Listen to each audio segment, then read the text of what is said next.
ସଭ୍ୟତା ଓ ସେଲଫୋନ୍ ସଭ୍ୟତା ଓ ସେଲଫୋନ୍ ସଭ୍ୟତା ଆଜିର ବିଶ୍ୱ ସଭ୍ୟତାରେ କେଉଁ ଉପାଦାନଟି ସବୁଆଡ଼େ ପ୍ରଭୁତ୍ୱ ପ୍ରଭାବ ପକାଇ ଚାଲିଛି? ଭଲ କଥାକୁ ଆମେ କହୁ ସଭ୍ୟ, ମନ୍ଦ କଥାକୁ କହୁ ଅସଭ୍ୟ। ଯେଉଁ ପଦାର୍ଥ ସମୂହିତକାରୀ ତାହା ଏକ ସଭ୍ୟ ଉପାଦାନ। ସଭାରୁ ବୋଧହୁଏ ସଭ୍ୟ ଶବ୍ଦର ସୃଷ୍ଟି, ସଭ୍ୟରୁ ସଭ୍ୟତା। ସଭା ହେଉଛି ସେହି ସ୍ଥାନ ଯେଉଁଠାରେ କିଛି ଲୋକ ଏକାଠି ଶୃଙ୍ଖଳିତ ଭାବରେ କିଛି ଆଲୋଚନା କରନ୍ତି, ନିଷ୍ପତ୍ତି ନିଅନ୍ତି। ଶୃଙ୍ଖଳିତ ଭାବ ହିଁ ଗୋଟାଏ ସଫଳ ସଭାର ମୂଳ କଥା। ଗଣ୍ଡଗୋଳ ଯେ କୌଣସି ସଭାର ପରିପନ୍ଥୀ। ଅତଏବ ସମୂହତା, ଶୃଙ୍ଖଳିତ ଆଚରଣ ଏବଂ ବିଚାର ଆଲୋଚନା ହେଉଛି ସଭାର ବୈଶିଷ୍ଟ୍ୟ। ସଭ୍ୟତା ସେହିଭଳି ସମୂହ ଜୀବନ, ଶୃଙ୍ଖଳିତ ତଥା ମାର୍ଜିତ ଜୀବନଧାରା ସଙ୍ଗକୁ ଉନ୍ନତ ବଞ୍ଚିବା ଶୈଳୀକୁ ବୁଝାଏ। ସମାଜ ନଥିଲେ ସଭ୍ୟତା ନାହିଁ କି ସଂସ୍କାର ବ୍ୟତିରେକ ସଭ୍ୟତାର ମୂଲ୍ୟ କିଛି ନାହିଁ। ତେଣୁ ସମାଜ, ସଂସ୍କୃତି ଓ ଗୋଟିଏ ନିର୍ଦ୍ଦିଷ୍ଟ ପରିସୀମା ଭିତରେ ବଞ୍ଚିଥିବା ଲୋକଗୋଷ୍ଠୀର କାଳଖଣ୍ଡକୁ କୁହାଯାଏ ସଭ୍ୟତା। ହିଂସା, ଦ୍ୱେଷ, ଅତ୍ୟାଚାର, ଶୋଷଣ, ଦୁଃଖ, ଦାରିଦ୍ର୍ୟ, ଅଜ୍ଞାନତା ଆଦି ବିଷୟଗୁଡ଼ିକୁ ନେଇ ସଭ୍ୟତା ଗଢ଼ି ଉଠେନା। ସେହିଭଳି ବଞ୍ଚିବା ଲାଗି ଯେତେ ସବୁ ଅବଲମ୍ବନ ଅଛି, ସେ ସବୁର ନ୍ୟୁନତା କୌଣସି ସଭ୍ୟତା ଗଢ଼େ ନାହିଁ। ଅତଏବ ଆଚରଣରେ ମାର୍ଜିତ ଭାବ ଗୋଟିଏ ସଭ୍ୟତାର ମାପକାଠି। କଥାବାର୍ତ୍ତା, ଚାହାଣୀ, ଚାଲି, ବିଚାର, ଲିଖନ, ପରିଧାନ, ଭୋଜନ, ଶୟନ, ନୃତ୍ୟ, ଅଙ୍କନ, ନିର୍ମାଣ ଆଦି ସବୁ କଥାରେ ମାର୍ଜିତ ଭାବ ଆପେ ସଭ୍ୟ ଜୀବନର ନିୟାମକ ପାଲଟେ। ମାର୍ଜିତ ଭାବ ହିଁ ସଂସ୍କାର, ସଂସ୍କାରର ସଂସ୍କୃତି। ପୁଣି ବୁଝିବା ଆବଶ୍ୟକ ଯେ ସଂସ୍କୃତି ଗୋଟିଏ ନିର୍ଦ୍ଦିଷ୍ଟ ଭାବନା ନୁହେଁ, ଅନେକ କଥାର ସମ୍ମିଶ୍ରଣରେ ସଂସ୍କୃତି ଗଢ଼ି ଉଠେ। ସେଥିରେ ସ୍ଥାବର, ଅସ୍ଥାବର ଏବଂ ବାହ୍ୟ, ଅଭ୍ୟନ୍ତର ଆଦି ଅନେକ କଥା ସାମିଲ। କୋଠାବାଡ଼ି, ରାସ୍ତାଘାଟ, ମନ୍ଦିର, ମସଜିଦ, ଗିର୍ଜା, ଇମାରତ, କଳ କାରଖାନା ବି ସଭ୍ୟତାର ଅଂଶବିଶେଷ। ଯେମିତି ଭାଷା, ସାହିତ୍ୟ, ନୃତ୍ୟ, ସଙ୍ଗୀତ, ଅଙ୍କନ, ଜ୍ଞାନ ଓ ବିଜ୍ଞାନ। ପ୍ରାକୃତ ଭାଷାসমূହର ସଂସ୍କାରିତ ରୂପ ବା ପାରିମାର୍ଜିତ ବିଭବ ଯେ ସଂସ୍କୃତ, ତାହା କ'ଣ ଆମେ ଅସ୍ୱୀକାର କରିପାରିବା କି? କେବଳ ଭାଷା ନୁହେଁ, ରାଜନୀତି, ଅର୍ଥନୀତି, ସମାଜନୀତିରେ ବି ଅନେକ ସଂସ୍କାର ଆସି ଆମ ସମକାଳୀନ ସମାଜକୁ ତଥା ଲୋକଗୋଷ୍ଠୀକୁ ସଭ୍ୟତାର ଭିନ୍ନ ଭିନ୍ନ ରୂପ ଦେଇଛି। ସମାଜ ଦେହ, ସଂସ୍କୃତି ତା'ର ମୁହଁ। ଆଜିର ମାନବିକ ସଭ୍ୟତାକୁ ଅନୁଧ୍ୟାନ କଲେ ଦେଖାଯାଏ ଯେ ମଣିଷ ଆଉ କେବଳ ଭାବନାକୁ ଧରି ତା'ର ବିଶ୍ୱାସ ସଂଗଠିତ କରୁନାହିଁ, ସେ ଚାହେଁ ପ୍ରମାଣ। ଜ୍ଞାନ ଯେ ମୂଳତଃ ଭାବନା ଆଧାରିତ, ତାହା କେହି ଅସ୍ୱୀକାର କରିବେ ନାହିଁ। ମାତ୍ର ସବୁ ଜ୍ଞାନ କ'ଣ ବିଜ୍ଞାନ କି? ବିଜ୍ଞାନ ବା ବିଶେଷ ଜ୍ଞାନ ପ୍ରମାଣ ଖୋଜେ, ସେହି ପ୍ରମାଣ ଆଗକୁ ପ୍ରୟୋଗ ଦରକାର କରେ। ତେଣୁ ବିଚାର କଲେ ଜାଣିହେବ ଯେ ସଭ୍ୟତାର ଯେ ଗତି, ତା ପଛରେ ଅଛି ବିଜ୍ଞାନର ଅନୁପ୍ରେରଣା। ମଣିଷ ନିଜେ ନିଆଁ ଲଗାଇ ପାରିବାର ସୂତ୍ର ପ୍ରମାଣ ପାଇଲା, ଚକ ଗଡ଼େଇଲା, ସେ ସବୁ ବିଜ୍ଞାନର କଥା।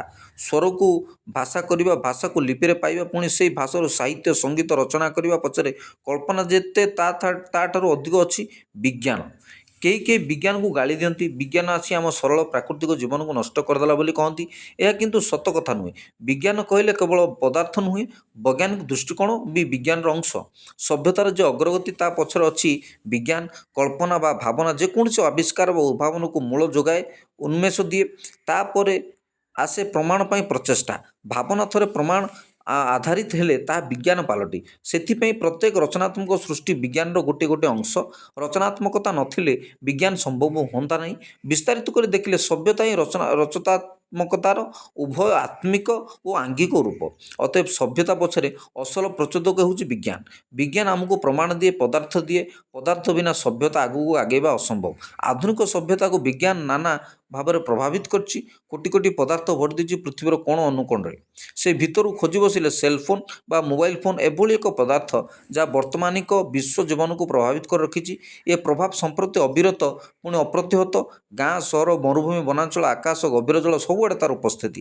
ମାତ୍ର କେଇଟା ବର୍ଷ ଭିତରେ ଏ ପଦାର୍ଥଟି ରାଜନୀତି, ଅର୍ଥନୀତି, ସାମାଜିକ ନୀତି ଭଳି ସବୁ କ୍ଷେତ୍ରରେ ଏତେ ଅବଶ୍ୟମ୍ଭାବୀ ହୋଇପଡ଼ିଛି ଯେ ତା'ର ଗୁରୁତ୍ୱକୁ ଅସ୍ୱୀକାର କରିହେବ ନାହିଁ। ଶ୍ରେଣୀକକ୍ଷରୁ ଅଫିସ, ହାଟ ବଜାରରୁ କୃଷିକ୍ଷେତ୍ର, ସାଧାରଣ ଜନତାର ସର୍ବୋଚ୍ଚ ଶାସକ, ସବୁଆଡ଼େ ତା'ର ପ୍ରାଧାନ୍ୟ।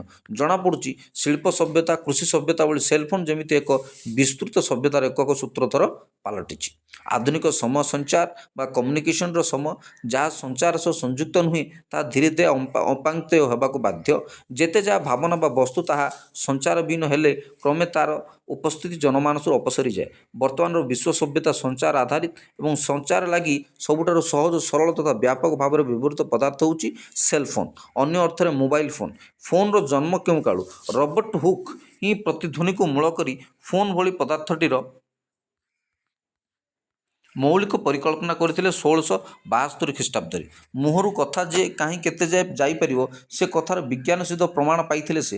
ପରେ ଆଲେକ୍ଜାଣ୍ଡାର ଗ୍ରାହାମ ବେଲ୍ 1876ରେ ଏହାର ସୃଷ୍ଟିକର୍ତ୍ତା ସାଜି ଉଦ୍ଭାବକର ସମ୍ମାନ ପାଇଲେ। ତା ପୂର୍ବରୁ ଅବଶ୍ୟ ଇଟାଲୀୟ ଉଦ୍ଭାବକ ଆଣ୍ଟୋନିଓ ମାଓସି 1849ରେ ଟେଲିଫୋନ୍ ଭଳି ସରଞ୍ଜାମଟିଏ ପ୍ରସ୍ତୁତ କରିପାରିଲେ ବୋଲି ବୈଜ୍ଞାନିକ ପ୍ରମାଣ ଲିପିବଦ୍ଧ ହୋଇ ରହିଛି। ହ୍ୟାଲୋ ନାମକ ଯେଉଁ ଶବ୍ଦର ହଜାର ହଜାର ଭାଷା ନିର୍ବିଶେଷରେ ଆଜି ସମସ୍ତଙ୍କ ମୁହଁରେ କହୁଛ ବଦଳରେ ବସା ବାନ୍ଧିଛି ଯାହା ତାହା ଆମ ପାଖକୁ ଆସିଛି ଏଇ ଟେଲିଫୋନ୍ ମାଧ୍ୟମରେ। ଇଂରେଜୀ ଭାଷାରେ 1826ରୁ ଲିଖିତ ରୂପ ନେଇ ଅଭିବାଦନର ଏକ ପ୍ରତିଶବ୍ଦ ହୋଇ ଏହା ଏବେ ସର୍ବତ୍ର ପ୍ରଚଳିତ। ପାରସ୍ପରିକ କଥା ଆଦାନ ପ୍ରଦାନ ଆଜି ବିଶ୍ୱବ୍ୟାପୀ ସଞ୍ଚାରର ହେତୁ ପାଲଟିଛି ଏହି ଫୋନ୍ ମାଧ୍ୟମ। ଆମ ଓଡ଼ିଆ ପିଲା ବି ଛବି ବହିରୁ ପଢ଼ୁଥିଲେ ଟେଲିଫୋନ୍ର ମଜା। 100 କୋଶରୁ ଆସିଥିଲେ କଥା ହେଉଛି ଅଜା। ଏହା କହିବା ଆଜି ବି ଅବ୍ୟାହତ। ତାହା ପୁଣି ଆଉ ଅଜା ଆଈ ଭିତରେ ସୀମିତ ନୁହେଁ। ଜଗତବ୍ୟାପୀ ସମସ୍ତେ ପରସ୍ପର ସହ ସମ୍ପର୍କିତ ହେଉଛନ୍ତି ଏହି ସଭ୍ୟବସ୍ତୁ ମାଧ୍ୟମରେ। ହେଲେ ସେ ତାର ଲାଞ୍ଜିଆ ଫୋନ୍ ପଦାର୍ଥଟି କେତେ ଦିନ ଅବା ରହିପାରିଲା? ଉଦ୍ଭାବନ ପରେ ଉଦ୍ଭାବନ ଆସି ତାର ମୃତ୍ୟୁ ଘୋଷଣା କରିଦେଲା। ଏବେ ଫୋନ୍ର ଗୋଟିଏ ସ୍ଥାନର ବସିବା ଅବସ୍ଥା ଆଉ ନାହିଁ କି ତା ଦେହ ତାର ଲଗା ହୋଇ ରହିନାହିଁ। ସେ ଏବେ ଭ୍ରାମ୍ୟମାନ, ପୁଣି ଆକାର ତଥା ଓଜନରେ କମି କମି ହାତ ପାପୁଲି ଭିତରେ ସୀମିତ। ଗୋଟିଏ ରିପୋର୍ଟରୁ ଜଣାଯାଏ ଯେ ବ୍ରିଟେନ୍ରେ ପ୍ରାୟ 1940 ବେଳକୁ ଜନ୍ମ ନେଇଥିଲା ମୋବାଇଲ ଫୋନ୍। 1980 ଯାଏ ତାର ଆକାର ପ୍ରକାର ଉଚିତ ବ୍ୟବହାର ରୂପ ନେଇପାରି ନଥିଲା ସେହି ମାଟିରେ।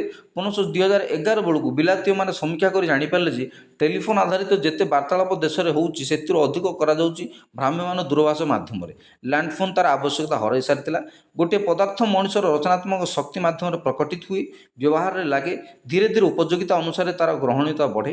ଏହି ଗ୍ରହଣୀୟତାର ବ୍ୟାପକତା ପଦାର୍ଥଟିକୁ ଜୀବନଯାପନ ବା ସଭ୍ୟତାର ଏକ ଉପାଦାନ ଭାବରେ ଗ୍ରହଣ କରାଯାଇଥାଏ। ଲିଖନ, ତୁଳି, ଝରକଲମ ଠାରୁ ଆରମ୍ଭ କରି କ୍ୟାମେରା, ବାଦ୍ୟଯନ୍ତ୍ର, ଆସବାବପତ୍ର, ବାସନକୁସନ, ଲୁଗାପଟା ଏପରିକି ଖାଦ୍ୟ ପଦାର୍ଥ ମଧ୍ୟ ସଭ୍ୟତାର ଅଂଶ ପାଲଟିଯାଏ। ଦିନେ ଅଧିକାଂଶ ଲୋକଗୋଷ୍ଠୀର ପୋଷାକ, ଘରଦ୍ୱାର ଏପରିକି ଖାଦ୍ୟପେୟ ଥିଲା ଅଲଗା। ଆଜି ଦେଖିଲେ ଜଣାପଡ଼ିବ ଯେ ସତେ ଯେମିତି ଏକମାତ୍ର କୋଟ୍, ସୁଟ୍, ଟାଏ ସାରା ବିଶ୍ୱର ସଭ୍ୟ ପୋଷାକରେ ପରିଣତ ହୋଇଛି। ଏମିତି କେଉଁ ସହର ଅଛି ଯେଉଁଠାରେ ପିଜା, ମୃଦୁ ପାନୀୟ ଖାଦ୍ୟ ହୋଇନାହିଁ? ସବୁଆଡ଼େ ଆପାର୍ଟମେଣ୍ଟ। ପୋଷାକ ଦେଖିଲେ ଜାଣି ହେଉଥିଲା ଲୋକଟି କେଉଁ ଅଞ୍ଚଳର। ଆଜି ସେ କଥା ନାହିଁ। ସଭ୍ୟତା ଏକ ହେବାରେ ଲାଗିଛି। ପଦାର୍ଥ ହିଁ ସାଜିଛି ସଭ୍ୟତାର ନିୟାମକ। ସେହିଭଳି ଯେଉଁ ବୈଜ୍ଞାନିକ ଉତ୍ପାଦ ସାରା ଜଗତ ପାଇଁ ଉପକାରୀ ଓ ଭଲ ବୋଲି ପ୍ରମାଣିତ ହୋଇଛି ତାହା ସେହି ଅନୁସାରେ ତାର ପ୍ରାଧାନ୍ୟ ବଢ଼ାଇଛି। ସେଲଫୋନ୍ ସେହିଭଳି ଏକ ଉତ୍ପାଦିତ ପଦାର୍ଥ ଯାହା ସମ୍ପ୍ରତି ଏକ ପ୍ରଭାବଶାଳୀ ତଥା ଅପରିହାର୍ଯ୍ୟ ବସ୍ତୁର ମାନ୍ୟତା ପାଇଛି। ତାକୁ ଆମେ ଆଗକୁ କେତେ ସଭ୍ୟ କରି ରଖିପାରିବା ତାହା ଆମ ଆଚରଣ ଉପରେ ନିର୍ଭର କରେ।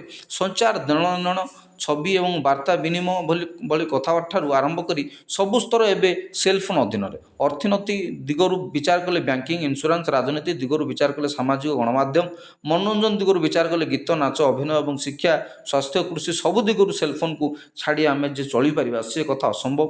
ସେଲଫୋନ୍ ମଣିଷର ଆଚରଣ ଓ ଆବଶ୍ୟକତାକୁ ସବୁଆଡ଼େ ପୂରଣ କରିଚାଲିଛି। ପୂର୍ବରୁ କୌଣସି ଗୋଟିଏ ବି ଏକକ ପଦାର୍ଥ ଏପରି ସମସ୍ତଙ୍କୁ ପ୍ରଭାବିତ କରିଥିବା ପରି ମନେ ହୁଏ ନାହିଁ।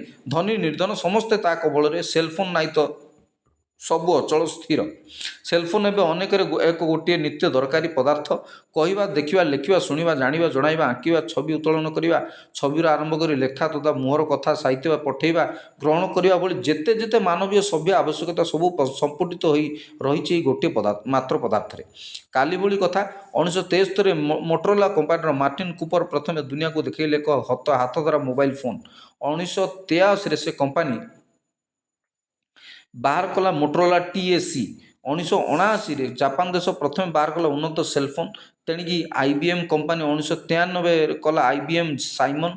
ଆଜି ସାରା ବିଶ୍ୱରେ ଲୋକପ୍ରିୟ ଆପଲ୍ କମ୍ପାନୀର ଆଇଫୋନ୍ ସବୁଠାରୁ ଅଧିକ ମାନ୍ୟତା ପାଇଛି।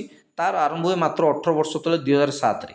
ଏମିତି କୌଣସି ଗୋଟିଏ ଉଦ୍ଭାବିତ ପଦାର୍ଥ ସାରା ଦୁନିଆକୁ ସବୁ ଦିଗରୁ ପ୍ରଭାବିତ କରି ରଖିବା ଏହି ବୋଧହୁଏ ପ୍ରଥମ ଉଦାହରଣ। ମନେ ହେଉଛି ଆମେ ସମସ୍ତେ ଏବେ ସେଲଫୋନ୍ ସଭ୍ୟତାର ଆବଦ୍ଧ। ସଭ୍ୟତା ଆଜି ସେଲଫୋନ୍ କବଳରେ। ଏତିକି ସତ ରହୁଛି। ବହୁତ ଧନ୍ୟବାଦ।